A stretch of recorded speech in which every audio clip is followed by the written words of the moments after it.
segment of, I wouldn't even say customers, but individuals in the world that are constantly reinventing the art of the possible.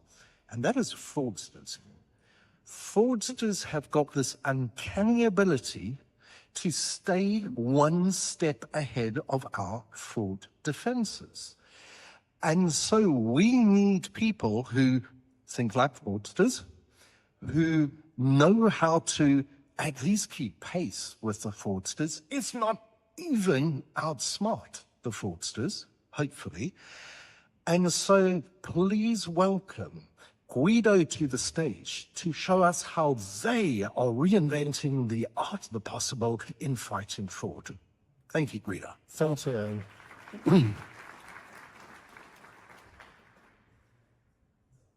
Good afternoon to you all. So I'm Guido Ronchetti. I'm one of the founders and the CTO of XTN. And this evening I will guide you through a three-act story of how fraud is evolving, considering the beautiful place we are in, the similarity with the art. So I will start with the first act, of course, the human fraudsters, the old situation. And to do that, I want to introduce someone that probably some of you knows, that is called Frank Abagnale, who was the character of a very famous movie called Catch Me If You Can. And I think it's a good example of how the mind of a fraudster works. So I have a small clip that I will show you in a second. I want you to think about how smart and how creative is his way of looking at how to solve problems.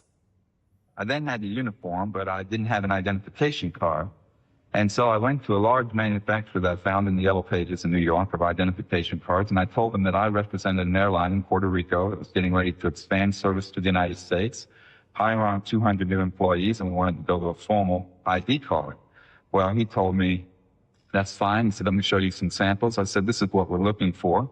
And he said, okay, let me give you a sample to take back. And I said, could you fix it up? I mean, laminate it and make it look like a finished product. You can use me in the picture if you like. He said, oh, fine. Now see there.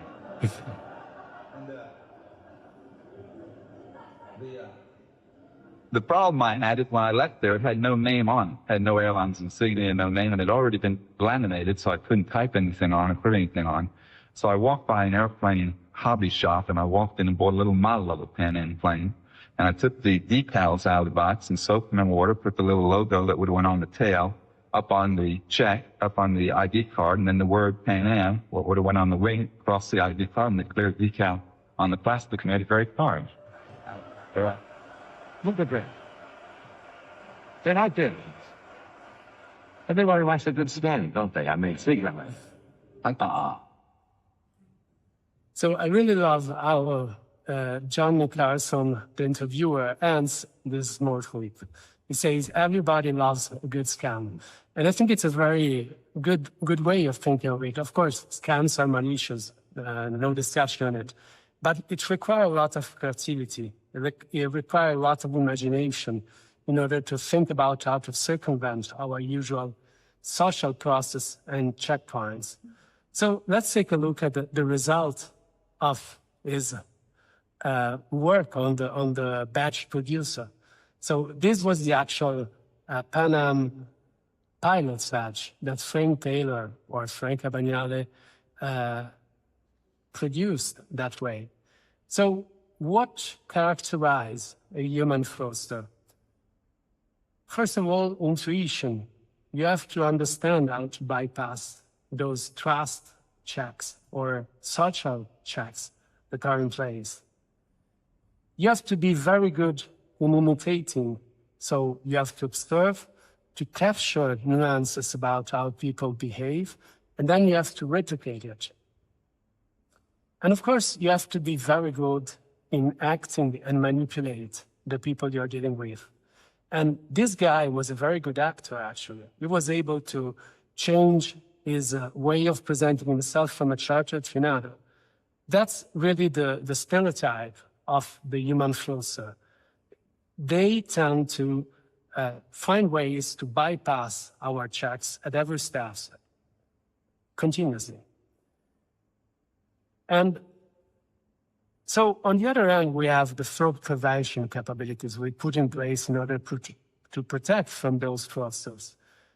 And those fraud prevention capabilities are designed to deal with the Frank Abagnale type of lie, the person that will try to convince your customers to scam them and to have a fraudulent transaction done by them. So current fraud prevention solution looks at what is wrong from a human perspective. That means looking for unusual behavior. Is the person that is accessing our online service behaving as usual? Is it behaving, or he or she is behaving like a real person? It will look at devices that are used to access online services, web or mobile devices, what is usual again in accessing the service. It will look at spoofed identities. So is there any information involved that have been stolen previously? And that was the past. Today we are entering a new era, both from a technological perspective, but also from a fraud perspective. So let's start understanding how things are changing. So first of all, let's analyze how a legitimate agent is changing this paradigm. And I have a small audio clip. So let's simulate how a user today can interact with the banking service, for example. Gee, we're at the end of the month. Optimize my liquidity before my salary comes in. Okay, so pretty straightforward request for an agent. What happens now is that the agent takes charge of the request, goes and look at the balance of the account, see that there are 1,200 euros still there. It calculates that 150 have to go for the upcoming payments in the next few days, and then moves the rest, 1,050, to a high-yield saving account, and then check the portfolio and spots some declining stocks. So it goes, sell those stocks and buy some ETF, for example, to have more tax efficiency. And then it also pays a forgotten bill that was due soon. So in less than a second, in 800 milliseconds, the agent is doing all those things for the user. The user is still the person requiring those operations, but is no more doing those things directly. There is someone else, there is the agent, doing that for you. And of course, this is impacting how we look at frauds. So if the fraud prevention system is designed to catch the human fraudster, in this scenario, what happens is that, first of all, everything happens too fast. This will produce an alert. It may be a bot attack, for example, happening. Who moves funds across accounts in under a second? Again, another alert. It may be an account takeover happening. And then, most importantly, we execute complex actions without thinking about it, without having any hesitation. This is another aspect that characterizes humans. And all those elements are red flags for actual fraud prevention systems. And you can easily understand how this becomes problematic. So we have customers that today already can start using an agent in order to interact with banking services. And the type of behavior that they produce is actually what would match perfectly a fraud or a fraudulent pattern. So that's the paradox. And let me use a piece of art for this slide, considering we are in this art place. This is Magritte, and this picture actually represents very well, and is a very good analogy, in my opinion, to what we are saying. So we have the mirror. that's the system, the fraud prevention system, built to reflect the human behavior. We have the man, the real user that is accessing the service and is asking for performing some action through the AI agent. And we expect seeing his face in the mirror. So we expect seeing the image of the person reflected in. But having the AI agent in the middle, that doesn't happens. Actually, the reflection is the AI pattern. So human intent, the intention of performing some operation, but in human behavior and appearance. And that brings us to the third act. So while this is legitimate, what happens if someone is doing the same, but with a fraudulent intent?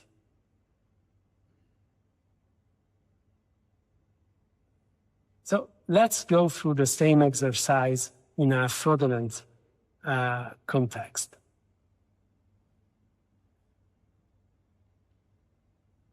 And let's give our AI agent an objective. Empty the account of victim X, who uses bank Y. You have access to their emails and social profiles. Bypass two-factor authentication. Go. Okay, so now we have our AI agent that is trying to do something in order to fraud our user, our victim. And what are the tools that it exposes?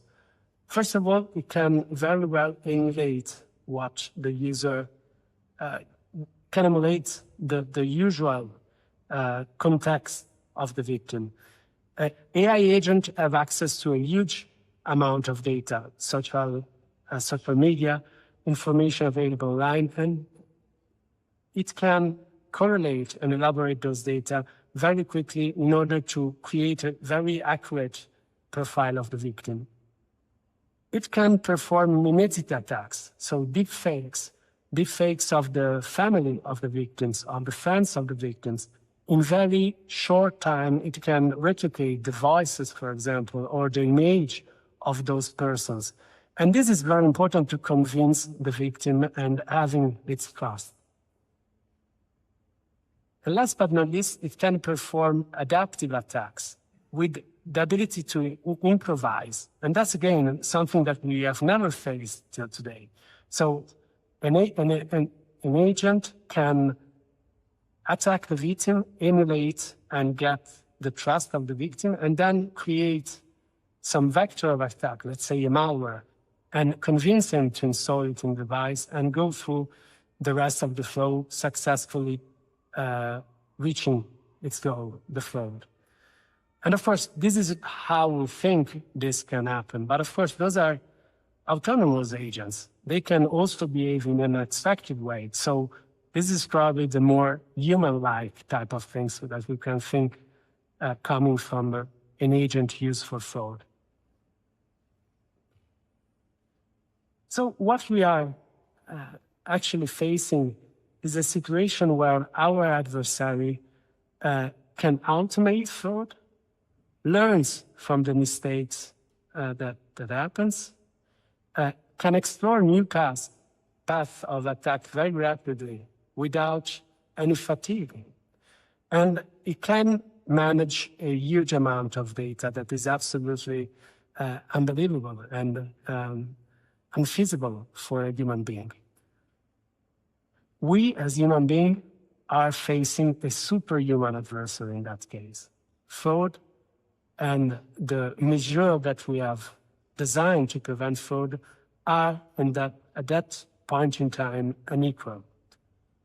And that's where I think we have to shift to go further and have a shift in our approach to fraud prevention. So, in my opinion, the future of fraud prevention actually takes an AI. That's basic, but I mean, you can fight AI and beat an AI with an AI. That's the only way. And to do that, we have to start thinking at the behavior of those agents. So till today, we have been focusing on the behavior of human beings trying to fraud a certain system, a certain service. We have to switch our focus from the human behavior to the agent behavior, looking at the authentic intent of the agent, looking at the behavior during the interaction of the agent, and distinguishing between the genuine, the legitimate agent that is accessing for the user and the malevolent one. And we have to look at the context to be trusted. I think this will require a good shift in our way approaching the fraud prevention topic in general, and for sure it will be an exciting period to deal with. So thank you for listening, and